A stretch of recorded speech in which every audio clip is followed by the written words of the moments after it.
जय श्री सद्गुरु देवाय नमः। जय श्री गणपति देवाय नमः।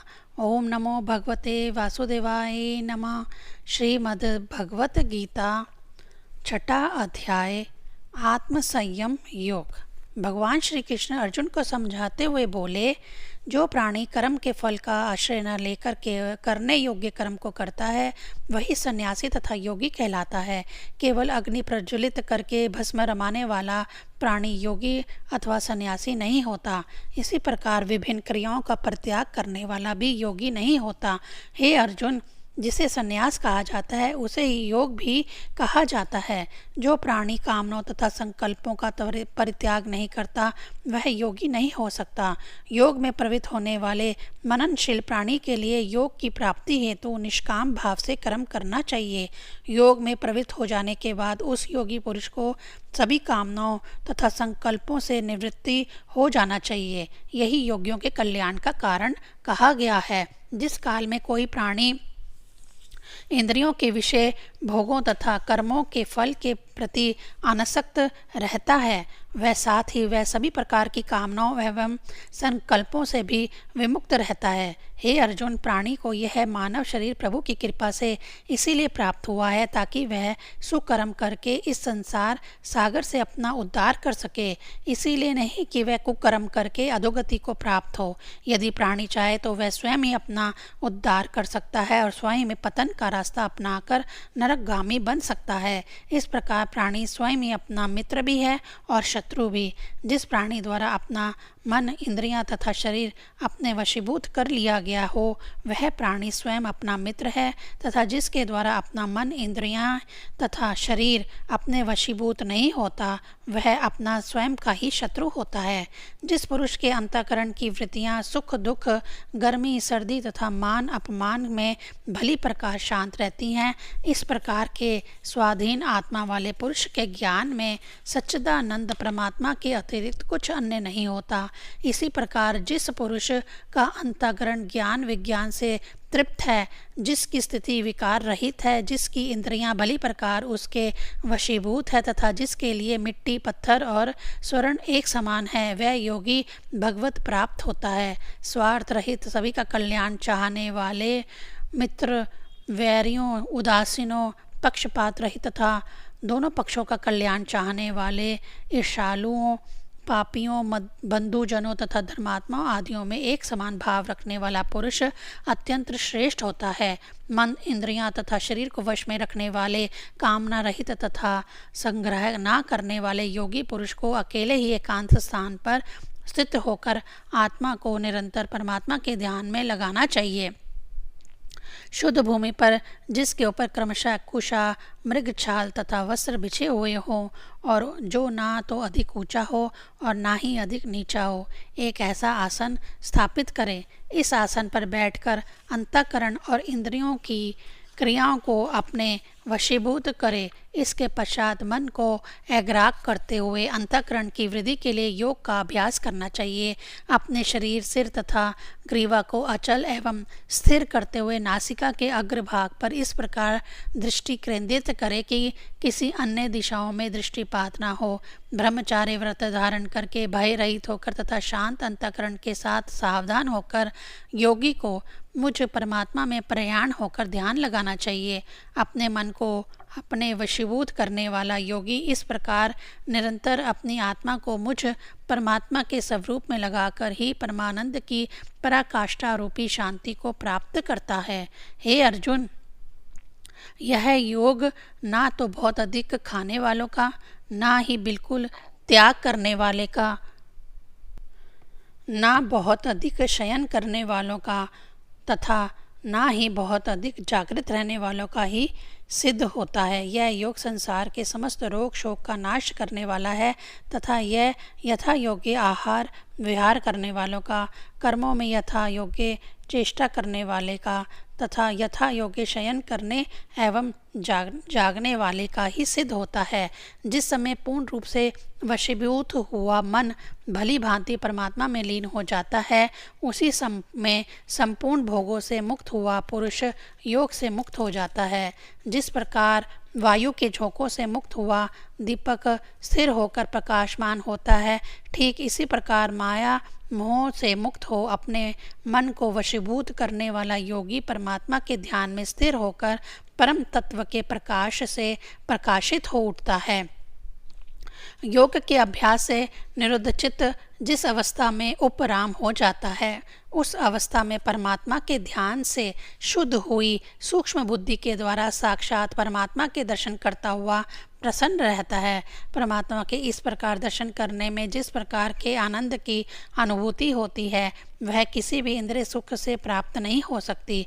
उस अनुभूति की प्राप्ति होने पर योगी पुरुष संसार के समस्त सुखों को तुच्छ समझने लगता है और कभी भी उस परम आनंद की अनुभूति से विमुख नहीं होना चाहता।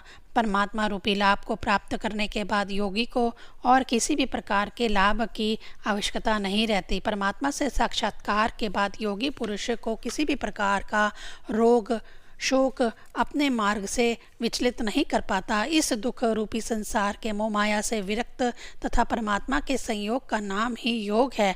योगी पुरुष को यह धैर्य तथा उत्साह युक्त चित्त से निश्चय पूर्वक कर्तव्य समझकर करना चाहिए। प्राणी को चाहिए कि वह संकल्प से उत्पन्न होने वाली संपूर्ण कामनाओं को त्याग कर और मन के द्वारा इंद्रियों के समूह को सभी प्रकार से वशीभूत करके धीरे धीरे अभ्यास के द्वारा उपरीति को प्राप्त करें और धैर्य युक्त बुद्धि के द्वारा मन को परमात्मा में स्थिर करके परमात्मा के अतिरिक्त और कुछ भी चिंतन मनन ना करे। यह मन अत्यंत चंचल है और यह जिस जिस विषय की ओर आकर्षित होता है, इसे उस ओर से हटाकर केवल परमात्मा में ही निरुद्ध करना चाहिए। जिस पुरुष का मन शांत है, जो पाप से रहित है तथा जिसका रजोगुण शांत हो गया है, इस प्रकार के योगी जन को निश्चय ही परम आनंद की प्राप्ति होती है। इस प्रकार का पाप रहित योगी पुरुष निरंतर आत्मा को परमात्मा में लगाता हुआ सुख पूर्वक पर ब्रह्म परमात्मा की प्राप्ति रूपी अनंत आनंद की अनुभूति करता है। सर्वव्यापी अनंत चेतना में एक ही भाव से स्थित रूप योग से युक्त आत्मा वाला तथा सभी प्राणियों में समभाव से देखने वाला योगी पुरुष आत्मा को संपूर्ण भूतों में स्थित और संपूर्ण भूतों को आत्मा में अनुभव करता है। जो पुरुष संपूर्ण भूतों में सबके आत्मा रूपी मुझ वासुदेव को ही व्यापक रूप से देखता है और संपूर्ण भूतों को मुझ वासुदेव में विद्यमान देखता है, उसके लिए मैं कभी भी अदृश्य नहीं होता और वह भी मेरे लिए कभी अदृश्य नहीं होता। अर्थात हर समय मैं ऐसे भक्त की रक्षा सहायता का ध्यान रखता हूँ। जो पुरुष एक ही भाव से संपूर्ण भूतों में आत्म रूप से मुझ वासुदेव का सिमरन भजन करता है, उसके द्वारा किए गए सभी कृत्य मेरे लिए ही किए जाते हैं। हे अर्जुन, जो योगी इस प्रकार आचरण करता हुआ सभी भूतों में समभाव और समदृष्टि रखता है तथा सुख दुख को भी सभी में सम देखता है, वह योगी पुरुष परम श्रेष्ठ होता है। भगवान श्री कृष्ण के वचनों को सुनकर गांडीव धारी अर्जुन ने शंका प्रकट करते हुए कहा, हे मधुसूदन, यह योग जो आपने समभाव से कहा है, मन के चंचल होने के कारण मैं इसके नित्य स्थिति को नहीं देखता। यह मन बड़ा चंचल और प्रमथन स्वभाव वाला है, साथ ही यह बड़ा दृढ़ और बड़ा ही बलवान भी है। अतः इसे वश में करने को मैं वायु को वशीभूत करने के समान दुष्कर समझता हूँ। अर्जुन की शंका का समाधान करते हुए भगवान श्री कृष्ण बोले, हे महाबाहु, मन निसंदेह बड़ा चंचल तथा कठिनता से वशीभूत होने वाला है, परंतु हे कुंती पुत्र, यह अभ्यास और वैराग्य के द्वारा ही वशीभूत हो सकता है। जो पुरुष मन को अपने वश में नहीं कर सकता, उसके लिए योग साधना असंभव है, किंतु मन को वश में करने वाले प्रयत्नशील पुरुष के लिए योग साधना बड़ी सहज है। भगवान श्री कृष्ण के इस प्रकार के वचन सुनकर अर्जुन बोला, हे कृष्ण, जो प्राणी योग में श्रद्धा रखने वाला है किंतु संयमी नहीं है, इस कारण जिसका मन अंतकाल में योग से विचलित हो गया है, इस प्रकार के साधक योग की सिद्धि को प्राप्त न होकर किस गति को प्राप्त होता है। क्या वह साधक योग सिद्धि के मार्ग से भ्रमित होकर और आश्रय रहित छिन्न भिन्न बादलों की तरह दोनों ओर से भ्रष्ट होकर नष्ट तो नहीं हो जाता? प्रभु, आप ही मेरी शंका का समाधान कर सकते हैं। आपके अतिरिक्त मेरी इस शंका का समाधान करने वाला कोई अन्य मिलना संभव नहीं है। अतएव कृपा करके आप ही मेरी इस शंका का समाधान कीजिए। अर्जुन की शंका का समाधान करते हुए भगवान श्री कृष्ण बोले, हे पार्थ, योग में श्रद्धा रखने वाले किंतु अंत काल में योग से विचलित होने वाले पुरुष का ना तो इहलोक और ना ही परलोक में क्षय होता है। हे तात, आत्म उद्धार के लिए कर्म करने वाला कोई भी प्राणी कभी दुर्गति को प्राप्त नहीं होता। अंत काल में योग से विरक्त होने वाला पुरुष पुण्यवान लोगों अर्थात स्वर्ग आदि उच्च लोगों को प्राप्त होकर एक लंबे समय तक उनके आनंद का उपभोग करने के बाद पुनः इसी लोक में शुद्ध आचरण वाले श्रेष्ठ कुल में जन्म लेता है, अथवा ऐसे वैराग्यवान पुरुष उन उत्तम लोकों में ना जाकर अत्यंत ही ज्ञानवान योगियों के कुल में जन्म लेता है, जो कि इस संसार में दुर्लभ है। योग से विरक्त हुआ ऐसा पुरुष अपने पूर्व जन्म में किए गए बुद्धि संयोग को अनायास ही प्राप्त कर लेता है। हे कुरु नंदन, उस जन्म के सत्कर्मों के प्रभाव से वह पुनः परमात्मा की प्राप्ति रूपी सिद्धि के लिए पहले से भी बढ़कर प्रयत्न करता है। वह उत्तम कुल में जन्म लेने वाला पराधीन हुआ भी उस पूर्व जन्म के अभ्यास से ही निसंदेह परमात्मा की ओर आकर्षित होता है तथा समबुद्धि रूपी योग का जिज्ञासु भी वेदों में कहे गए सकाम कर्मों के फल का उल्लंघन कर जाता है। इसके विपरीत प्रयत्न पूर्वक अभ्यास करने वाला योगी पिछले अनेक जन्मों के संस्कार के बल से इसी जन्म में सिद्धि प्राप्त करके और संपूर्ण पापों से रहित होकर तत्काल ही परम गति को प्राप्त होता है। हे अर्जुन, योगी तपस्वियों से श्रेष्ठ है, शास्त्र ज्ञानियों से भी श्रेष्ठ है और कर्म करके फल की इच्छा चाहने वालों से योगी अत्यंत श्रेष्ठ है। अतः तुम भी योगी ही बनो। सभी योगियों में जो श्रद्धावान योगी मुझ परमात्मा को अंतरात्मा की गहराइयों में से भजता है, वह योगी परम श्रेष्ठ है और मुझे अत्यंत प्रिय है। इति श्रीमद् भगवत गीता रूपी उपनिषद एवं ब्रह्म विद्या तथा योग शास्त्र विषयक श्री कृष्ण और अर्जुन के संवाद में आत्म संयम योग नामक छठा अध्याय संपूर्ण।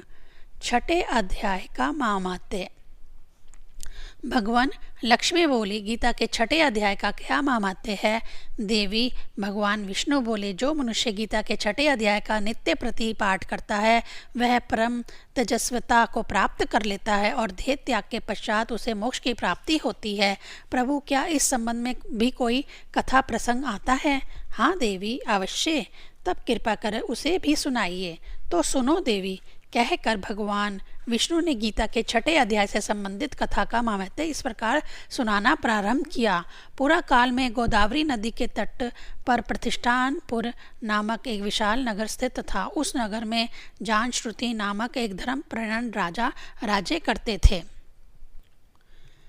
वे धर्म कर्म के अन्य कर्मों के अलावा यज्ञ आदि कर्मों भी बहुतायत से किया करते थे। इससे उनके राज्य पर इंद्रदेव ही नहीं बल्कि सभी देवताओं की असीम कृपा बनी रहती थी। इस प्रकार उनका राज्य धन धान्य से सदैव परिपूर्ण रहता था। एक दिन राजा जान श्रुति अपने राजमहल की अटारी पर घूम रहे थे। तभी देव समूह हंसों का रूप धारण करके आकाश मार्ग से उसी ओर से निकला। उन हंसों में से दो हंस तीव्र गति से उड़ते हुए अपने समूह से आगे निकल गए।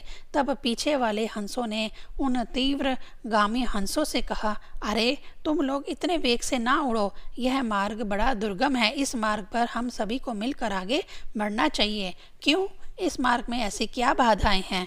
तीव्रगामी हंसों में से एक ने कहा, क्या तुम्हें दिखाई नहीं दे रहा कि सामने ही पुण्यभूति महाराजा जानश्रुति का दिव्य तेज पुंज अत्यंत स्पष्ट रूप से प्रकाशमान हो रहा है। उस तेज से भस्म होने की आकांक्षा है, अतः इस मार्ग से सावधान होकर चलने की आवश्यकता है।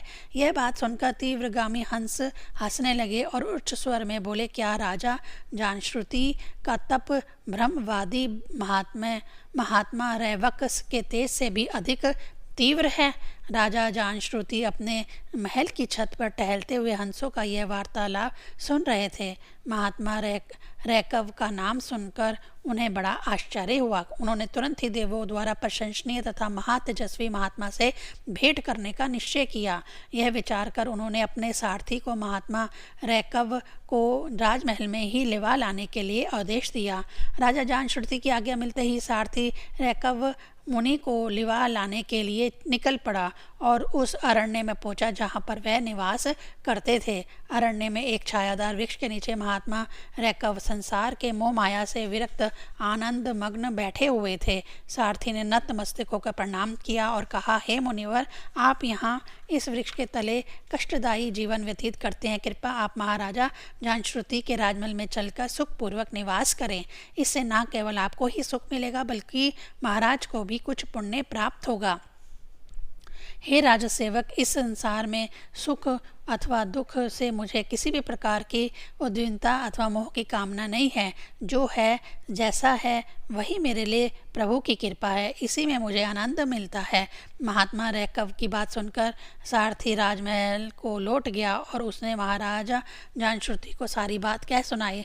सारथी की बात सुनकर राजा जानश्रुति के मन में महात्मा रैकव के प्रति श्रद्धा की भावना उमड़ पड़ी और वह विभिन्न प्रकार के बहुमूल्य मोती, माणिक्य, वस्त्र, खाद्यान्न तथा एक सहस गाय लेकर उनकी सेवा में जा पहुंचा। राजा जानश्रुति ने अपने साथ लाई सभी भेंट महात्मा रैकव को समर्पित करते हुए उन्हें साष्टांग प्रणाम किया। राजा की इस प्रकार माया मोह से परिपूर्ण कर देने वाली भेंट देखकर महात्मा रैकव को अत्यंत क्रोध आया और उन्होंने तोरियां चढ़ाते हुए कहा, अरे दुष्ट राजा, यह सब क्यों तू मुझे संसारिकता के मोह बंधन में बांधने के लिए लेकर आया है। इन्हें लेकर तुरंत यहाँ से लौट जा, अन्यथा कहीं ऐसा न हो कि मेरा क्रोध शाप बनकर तुझे भस्म कर डाले। मुनिवर, राजा जानश्रुति महात्मा रैकव के चरणों में गिरते हुए बोले, अपराध क्षमा हो, मुझसे वास्तव में बहुत बड़ी भूल हो गई। मैं तो यह सारी सामग्री आपकी प्रसन्न करने के लिए ही यहाँ लेकर उपस्थित हुआ था, ताकि आप प्रसन्न होकर मुझ आकंचन पर कृपा दृष्टि डालें। किसी भी प्रकार से आपके मन को कलेश पहुँचाने का कदापि मेरा कोई उद्देश्य न था। कृपा मेरे अपराध को क्षमा करें। हे राजा, जाओ, मैंने तुम्हें क्षमा किया। महात्मा रैकव की मृदुल मधुर वाणी सुनकर राजा जानश्रुति की जान में जान आई। तब राजा ने सविनय अनुरोधपूर्ण स्वर में महात्मा रैकव से पूछा, महात्मन, आपके प्रति मेरी एक जिज्ञासा है, क्या आप मेरी जिज्ञासा शांत करने का कष्ट करेंगे? निसंकोच होकर पूछिए जो पूछना चाहते हो।